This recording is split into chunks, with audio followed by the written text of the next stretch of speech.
let's start a little bit with the concept of optical aberrations. So we have, well, not that many people with glasses. So you wear glasses because your eyes are aberrated. It doesn't work perfectly.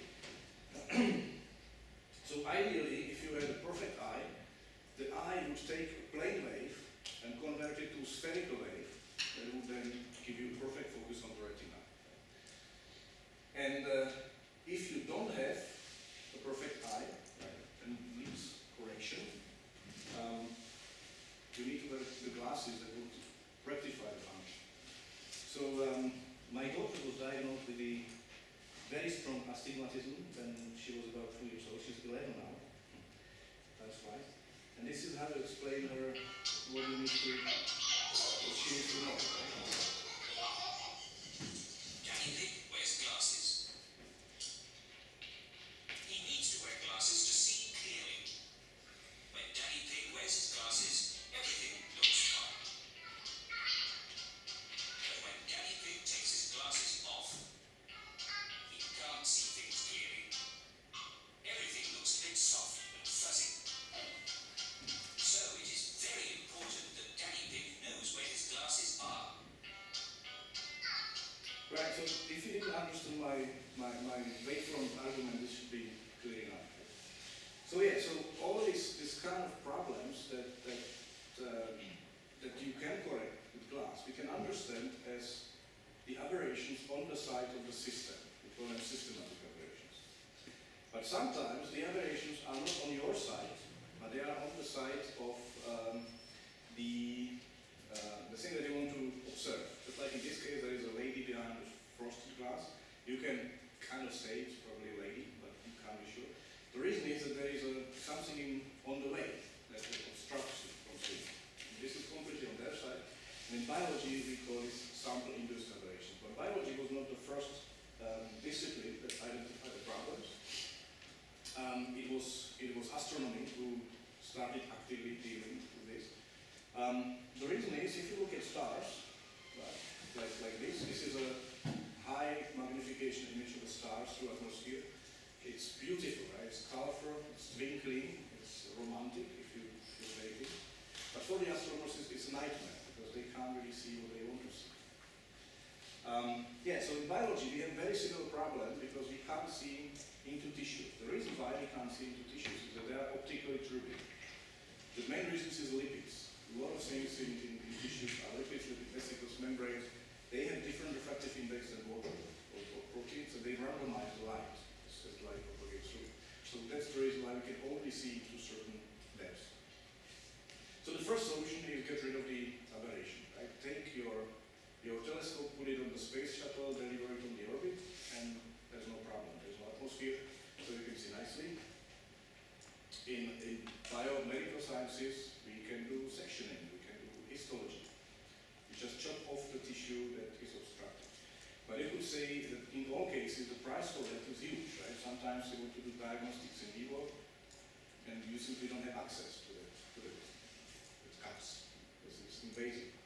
So the other solution is trying to compensate for these distortions. The last group was came with the idea of using adaptive optics. So they measure the aberration by this kind of artificial guide stars. They shine some specific lasers into a certain layer of atmosphere and create a fake image of a star. And then they implement a change in the optical pathways through deformable mirrors. Very quickly can take away the aberration. And the biologists were trying to follow the same thing. Well, I can show from the effect of the astronomer. So this is the twinkling star in a monochromatic light, so you can barely see anything. But if you turn on the adaptive optics, you can find that these are actually two stars. It's not a single star. This is how much resolution it gets enhanced if you use the adaptive optics. Well, one way to realize is that they are cheating a lot because they always put the telescopes at the highest mounting that they can find, so there is almost no light.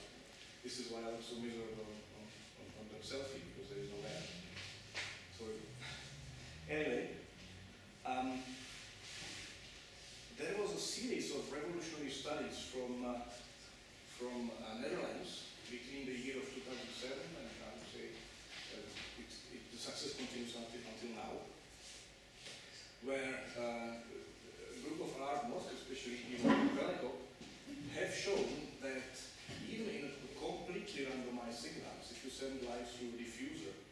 you can reshape the wavefront in a way that when it hits the diffuser, it produces a perfect focus afterwards. Well, not a perfect focus, but definitely a significantly enhanced signal, regardless how strong the aberration is. So how does this work? Well, I said that we are using this magic devices called spatial light modulators. Right? What they are displays, small displays with sort of the same resolution as your phone, but they typically do not manipulate the brightness of the light, but they sort of move the phase of the light. So each pixel can kick the light forward or backward, slow it down or pull it forward. But they can also be used as amplitude modulators, which means that they will stop the light in certain pixels and they will let the light through in the other pixels. And with them, you can do all these kind of tricks as I've shown you with the optical trappings. This is another example of a bunch of optical traps, right, that I can add and manipulate around exactly as I want. Right. So let's see how we can use them if we want to create aberrations. So the concept is a little bit similar to what we could see in this movie by Terry Pratchett, a movie called Going Postal, based on his novel. So in this movie, the citizens of Discord use these giant semaphores for communication. They sort of imprint messages in opening and closing different segments of this. So it's a binary display of segments that you can independently turn on and off, and you can encode the information into it. So let's imagine we have such a device that can open and close doors. Right? So if I have perfectly focusing object, I can imagine that this is a set of parallel rays. It's the simple geometric idea where the rays will sort of meet the focus. We know now that this isn't quite the case. What is important is the wave nature. You can see that if I turn them as waves, they all meet in phase. The mounting of each meets with mounting of each other, and they give me the highest possible signal. So constructive interference, I amplify the power and get the best focus.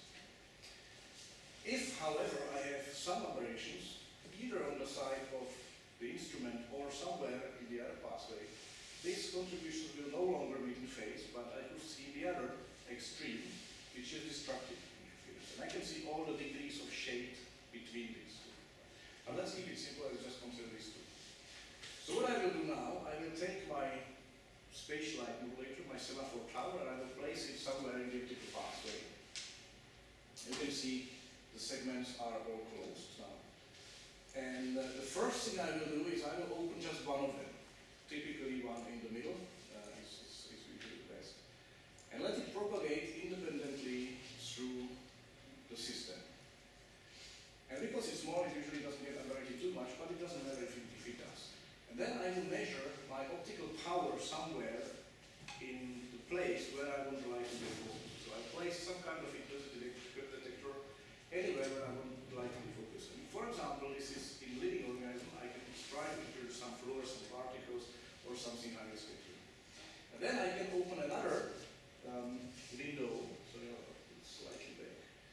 Then I can open another window simultaneously with the reference, and then two things can happen. Right? The power can either go up, like in this case, and this signifies I have constructive interference. This is what I want.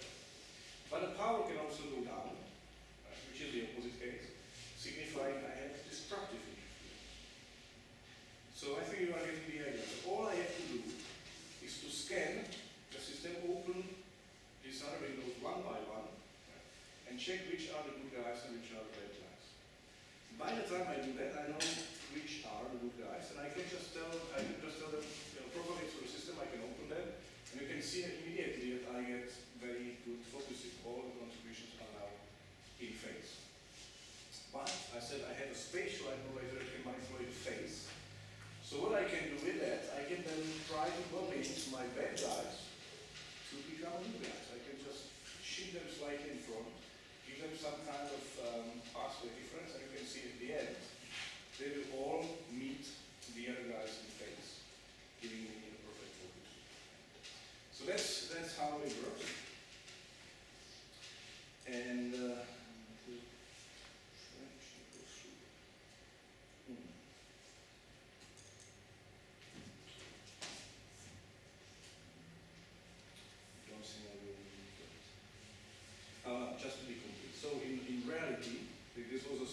very basic mode, but in reality we do it slightly different way. It's completely analogous, but just so you have a picture of how it's implemented. So now we are looking at a plane where my light hits the SLM, and if I set the beam, it will have some kind of distribution of an amplitude, as we call it, or intensity, but there may be already this phase aberrations. Right? What is interesting here, and the aberrations, well, you see these lines where the black goes to white. And you may see in optics a lot of these pictures that have this nice contours. This is because the phase is measured in radians, which range from -pi to pi. But even if I have a continuous surface and I cross over the value of 2 pi, I have to go down to 0. This causes this discontinuity. So this is a perfectly smooth surface of a phase of a curvature of my waveform, but usually, if you look at it, you will see these discontinuities. Anyway, if I let this slide through my lens, I will get something that doesn't look like a nice focus. It's aberrated. So what I will do, I will place this system and I will segment it. And first I will put some grating in my spatial equilibrium. So we have already seen the grating that creates a lot of diffraction orders. There is one special grating that doesn't do that, and that just sends all the light away. It's called glazed grating. It's not important. What is important is that it moves the light from the position where the light was initially to different place, which is where I will be trying to do my focusing. And then I do a sort of segmentation where I virtually cut the spatial light modulator into these semaphore windows, into these little squares. And if I apply the grating on a particular square, right, the light from this point will go to that corner, but all the remaining light will end up in the initial place, in what we call 0 order. So then I turn on another window. Now this will interfere and then give me some signal.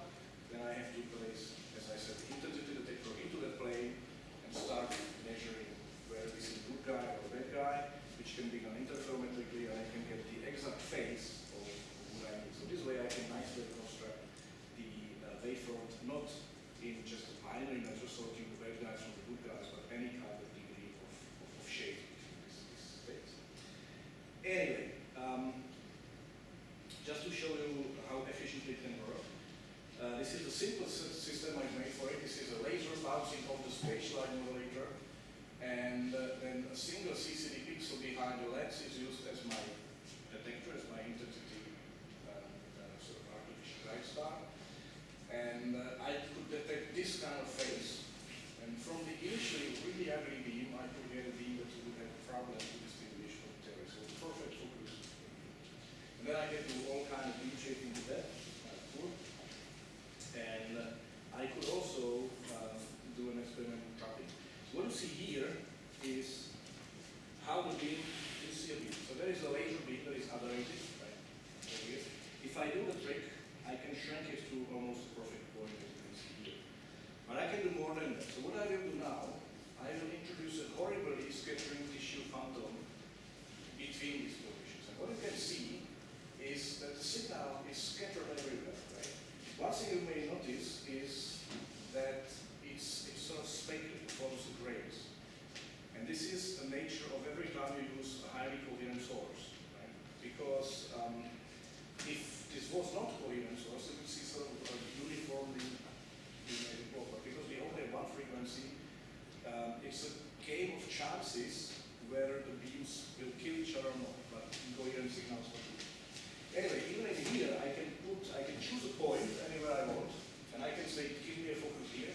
And you can see I've pumped a lot of power here, but now if I go down to the signal, you could find that roughly the intensity is 3 orders of magnitude stronger than the surrounding background. That's quite significant. It's very specific to position, but you can do a lot of cool things. So yeah, so I just showed you a way how you can send the light through horribly scattering tissue and end up in a point. Well, does it solve the problem with imaging? Can we actually see through the tissues now? Well, possibly. The problem, though, remains that we need to somehow get an access to the point where we want to image. We have to place there some kind of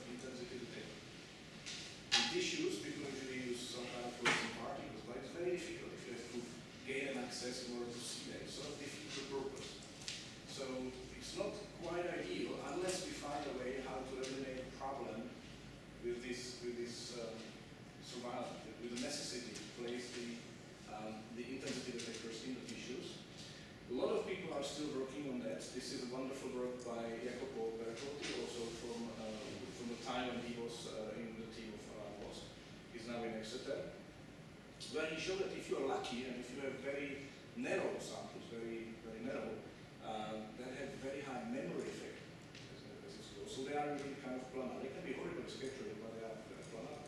You can get away with that, and you can actually get the image out just based on scanning the speckle pattern around the object. Wonderful work. And the other approach people use is to replace the necessity of some kind of solid particles with another signal, just like acoustic signal. So there is a way when you can use an acoustic signal that sort of acts as a probe. And if you do some clever tricks with your acoustic signals, you can go to really large resolution. The problem again is that you need to use a very high frequency ultrasonic signals, and they also undergo diffraction. But it's an ongoing project. One way or another, in order to beat a really macroscopic size organ, and get the light into, say, centimeters or even tens of centimeters of tissue with these approaches, well, I became skeptical, and so I somehow realized that at least during my lifetime there is probably the necessity to physically cut the tissue. So if you arrive on that, then what you can do, say, okay, at least let's minimize the damage as much as we can. And this gets me to the concept of endoscopy. But before that, a void, right? Why void? Well, it just demonstrates the evolution in some fields and the differences in the evolution in some fields. So Boeing, this is the first Boeing first jumbo 747 ever made in 1969. This is the one that was made more recently, one of the last ones. If you ignore the color and some tiny details, show me 10 differences. Right? It looks very similar still, even after almost 50 years. Right? So Boeing invests between $3 to $6 billion in research and innovation every year. It employs tens of thousands of people. What are they doing? It's just looking like the same thing. Well, this is very disrespectful to the people. Yeah. The plane lens pretty much on its own these days. You get much better entertainment menu for much less space. So, but there was a lot of progress that is not seen here.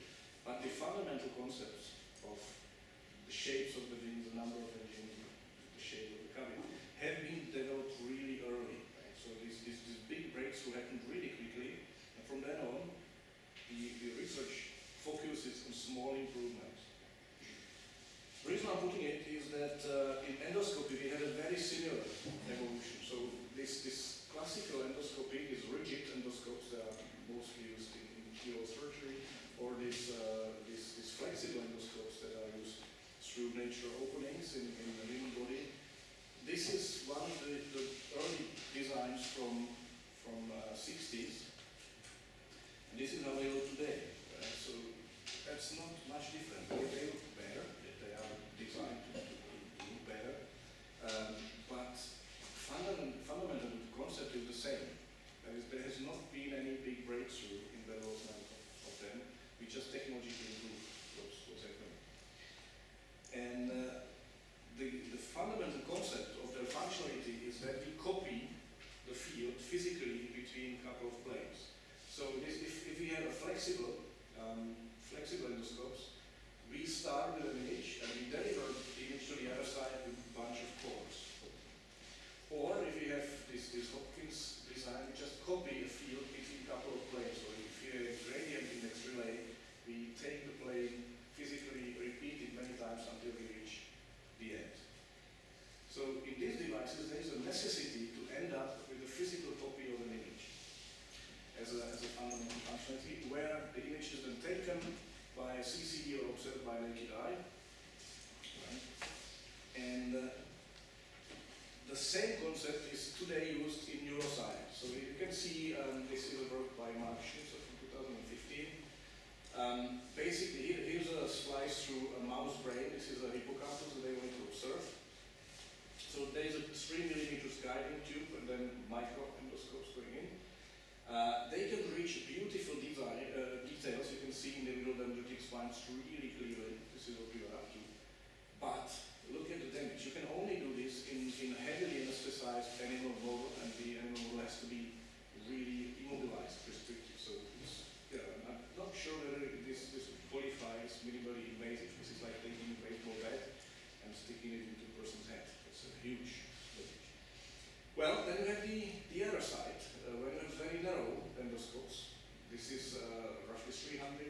micrometers, so 10 times smaller in diameter and 100 times smaller in the area and the image. And at the scale of the animal, we have a small confocal microscope that gives you a much larger area, but look what it did to the resolution, right? The scale bar here is 2 times larger, so you can see individual cells, individual commas, but there is no chance you will see any kind of connectivity. So, yeah, so these animals can live and run around happily. Unfortunately, there is no chance to see structural connectivity. So there appears to be a new trade-off, right, between the resolution again and the diameter of your instrument, how much damage it actually causes. And in this case, we want to go to this corner. Right? This is where we have an ideal solution where we have really, really narrow instrument and very high resolution. So, fortunately, not all disciplines evolve the same as endoscopes or aviation. Right? Computing is actually the fastest evolving discipline that we ever had. Computing and electronics. So during the time when Boeing did what Boeing did, and reduced the costs of the flight in real terms by a factor of 2, the cost of computing have been decreased by more than 10 billion times. This is a giant difference, and it still continues. So we've reached the phase when we can propose an alternative designs where the computing, the electronics, and the optics part are integrated. We merged them already in design of this instrument. We don't need to decouple anymore the optics part and then take over the final image with the electronics. We can merge them together. And that's a big advantage. So even if we don't get an image at the end, we get something that completely loses the similarity to the original image. If we gather all the information onto the other side, we can then decode it using our electronics, spatial light modulators, for example, and computing. So that's the concept that I've been developing for some time. And obviously, the best candidate for such devices is an optical fiber. So you may know optical fiber. Some of you may be lucky and have a fiber internet at home, right, which is fast and reliable. But these are usually single-mode fibers, so they are very, very narrow. But I'm going to be talking about slightly larger fibers that allow slightly more modes to propagate. And the reason why light stays in the fiber is because of wave-guiding effect, which is based on total internal reflection. Have you heard of total internal reflection? Okay, fantastic. So this is a nice demonstration from natural geography, how light can get imprisoned in channels that have higher refractive index than the surroundings, so the light stays in. So what happens if we send light into such multi-mode fibers? So if I send a perfect focus, beautifully spatially coherent signal, what I get at the end is something that looks completely randomized, something very similar to our spectral intensity patterns.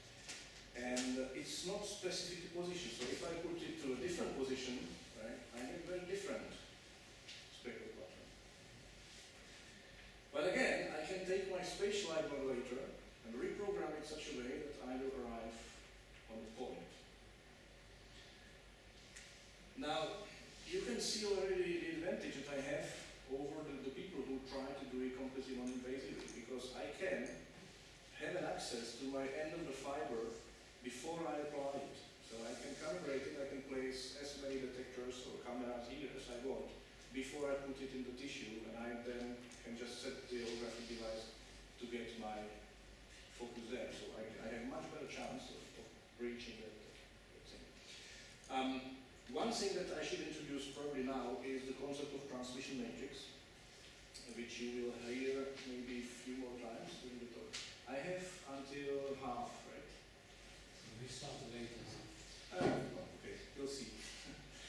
So this is sort of a distribution of the phases that I have to apply in order to get a single point at a certain position.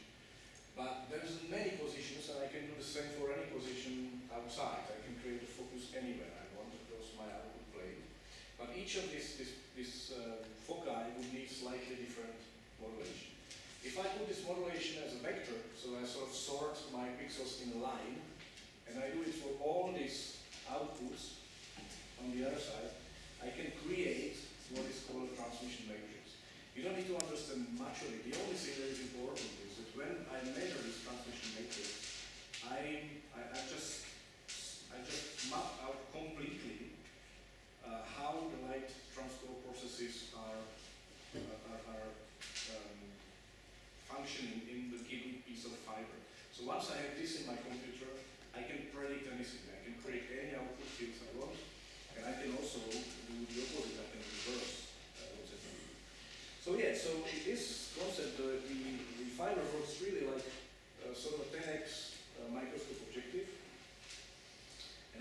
nicely thing of implementing it in the tissue without causing too much damage.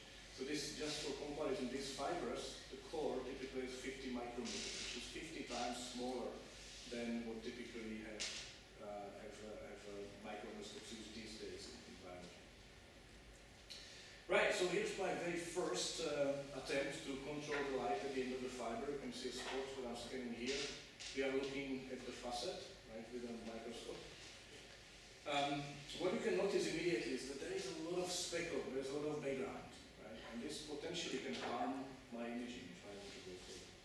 So I spent some time on improving it. It's not only the phase that gets randomized, but it's also the intensity and also polarization, which I'm not going to go into details. But after solving these problems, I could really create nice points that are completely almost free from the background. The background is very suppressed. And then I could show you that I can shape the light in quite various forms. And I could also do this two-dimensional optical light equation. So this time we didn't have sufficiently high numerical aperture. The focusing was not tight enough for fully three-dimensional optical manipulation. You know, it's a pretty dense, although it's just limited because all these particles have to be stopped by escaping by a solid boundary. Anyway, when you can create a focus at the end of your fiber and you can position it, you are immediately in the business of imaging. So what you do, you take a fluorescent sample and you just scan point by point, fluorescent sample. This creates a fluorescence or a signal on different wavelengths or larger wavelengths that propagates back through your fiber to your side and you can filter it out and detect separately. Right? And this way you basically construct your image point by point. Because you don't really need to do anything with light at the end. One of the huge advantages of this technology that many people didn't realize is that I don't really have to use the output plane as my output. I can define any other plane. I can create foci anywhere. And the further I go, the larger is my field of view because the light is sort of covering this cone. Right? I will lose the resolution though, right? But the content of information is always the same. But the cool thing is that the only thing that I have to do to change from one plane to another is to change the hologram that is on my side. So no mechanical movements of any lenses. It's just computationally done from a computation phase. How far you can really go can be shown here. These are reflectance images. So this is Darth Vader himself. It's not that big, Lego Darth Vader. This is his transportation. Here's a capable hand of Martin Christensen, this gentleman who has done this. This is Martin Kloster, who did all the programming, and here's myself. One thing that I need to tell you is we had to sit on the chair for roughly 16 minutes because it's extremely slow, or it was extremely slow at the moment. And if you start talking, your mouse would go away, like in this case. Anyway, I'll come to the point again. So, yeah, these approaches were based on scanning. So we were wondering whether you can speed it up, whether you can actually do something along the lines of a wide field imaging techniques, such as wide field or dark field. It is possible, although it's somewhat more complicated. So I'll try to explain it on this figure. So let's say this is a sample, right, that I want to observe. And I will be looking at the sample from two sides. First, I will have a control standard microscope. Microscope typically have a microscope objective and the tube lens. Everybody who knows something about microscopy will tell you that microscope objectives, infinity quadratic microscope objectives, will create a Fourier transform of your field, and that the tube lens will invert the Fourier transform. It basically means it does something to the light, and then the tube lens reverses it in a way that you get a wonderfully magnified image on your CCD. The fiber does something similar. It also scrambles the light, it does something to the light, but we know already what it does to the light because we measure the transmission matrix. Based on the measurement of the transmission matrix, on how we create the points at the end of the fiber, we can then design an optics and program the spatial light modulator in such a way that it reverses the action. So it cancels the randomization of the fiber and gives me an image on the CCD. So I can show you, for example, here how it looks in the case of ground field imaging. So this is the standard microscope result, and this is what I could get out of the fiber. So it's pixelated quite heavily. It's slightly accelerated in this case, so it's still quite slow. But you can see that it actually works quite well. It's a first demonstration of a proof of principle. It's acceptable. Right, so that was roughly the time when we started to utilize this in neuroscience, and I have teamed up with the Professor Nigel Entich from Oxford. He's particularly interested in memory formation in the hippocampus. This is the part of the brain where memories are stored and distributed, I think. And the reason why it's called hippocampus is that it's so similar to this horse that you can see. So, these are not the best results that we have, but basically the idea was to implement the fiber directly into a mouse brain. This is not rose, this is just dental cement that holds the cannula at the end of the brain. And these images are still ex vivo. They are just from tissue sections from transect gun. But you can sort of see that the neurons are visible. These are not the best results. I'm afraid I can't show you the actual ones. What I can show you is a different application of them. So one problem that is quite common in microscopy is that if you image certain plane, typically a fluorescent signal, you have a lot of things behind and in front. And they all contribute, they all shine if you remain in them, and they create a strong background. So you didn't have a lot of problems to distinguish your sample, your plane from the background light. So that's why people do confocal microscopy, where they reject the autofocus light very efficient way. But there is a better way that is called a light sheet microscope. What it does is that instead of illuminating the whole sample, you will send a small sheet of light from the side, and you will only excite one plane at a time. And you can move it up and down, right? So we wanted to try whether we can solve the problem in our case using a fiber. So typically you have very complicated arrangements in order to get your illumination perpendicularly to your detection, so the light sheet nicely moves one plane at a time. And using the fibers can potentially be very convenient, because you can just stick it from the side to your sample and get your signal there. So that was the idea, that we will create a nice light sheet in front of our detection objective. Here you can see the quality of the light sheet that we can create out of the fiber. It's very nice, it's very uniform and narrow. The fiber is static, and we can move it up and down just by changing the hologram.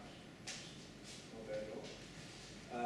Then you basically see this is where you look from the side. So the plane now of the light sheet goes towards you. Right? So we scan and illuminate different sections at a time. And there is no autofocus fluorescent light. And from that, we can nicely reconstruct the three-dimensional distribution, in this case, of a nuclei. Well, unfortunately, light sheet is already in evolution for many, many years, right? And some of the images that people can produce are just stunningly beautiful, right? So this is Eric Bepsik. This is the gentleman who found a way around the diffraction limit on a conference in Edinburgh, who has on one conference spoke just in front of me, and this is very likely. If somebody shows these beautiful images, and then you on the same conference have to sell your device, it's just now. Obviously, he did it through a standard for the optics, and I did it through fiber, but well, the difference was stunning, so we have to do better. So we have adopted some of these ideas, how to increase the resolution and how to increase the size of the field of view, using concepts such as structured illumination microscopy. It's also based on the Bessel beam that doesn't diffract. But you have to do something about the size of the field. But with that, we could significantly improve our resolution from the standard millimeter pixel to something that is now much better, much larger. Anyway, this is sort of on site. What was the main topic of what we've done over the last couple of years was to tackle limitations. So somehow I had a lot of problems getting funding in Britain. It's no longer my problem, but that time it was frustrating. And usually the reason was that not many people believed that the technology is going to be successful. So the typical criticism is that we have very small numerical something along the lines of 10x objective, but the cool stuff starts where you have maybe 60x objective with a numerical aperture of 0.9. Everything is really complex, so the computing is insane. If we measure our fiber propagation through light, the transmission matrix size scales with a power of 4 with numerical aperture and with power 4 with the size of the fiber. So we can only do things that are quite small, coming to the field of view that much. The beam modulation is also very slow. As I said, I have to sit on my chair for 60 minutes or so. This is the real time, how it looks like, how the spot was scanning over me. For this kind of demonstration, it's fun, but really giving a tool to biologists that has to wait like 5 minutes for every frame, well, it's difficult. And finally, there is a big bending issue. So if you bend the fiber, you cause changes to the transmission matrix, and it's no longer imaging, and it's quite pronounced. So you can see how much dynamically the speckle pattern changes, even though I don't do anything to the modulation. So it's very sensitive. And this was probably the biggest issue, the #1 killer of my own applications. So I knew that if I want to convince people, I have to have answer for all of these points. So I just go quickly through the ideas that you could